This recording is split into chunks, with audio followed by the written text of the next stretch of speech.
Suratul Ikhlas imeteremka Makka.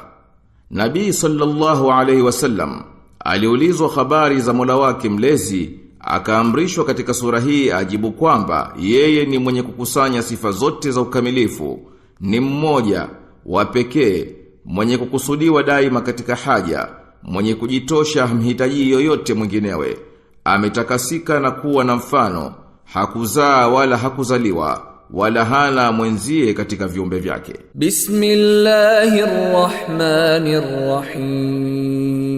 Bismillahirrahmanirrahim. Kwa jina la Mwenyezi Mungu, mwingi wa rehma, mwenye kurehemu. Qul huwallahu ahad. Sema, yeye Mwenyezi Mungu ni wa pekee. Allahus samad.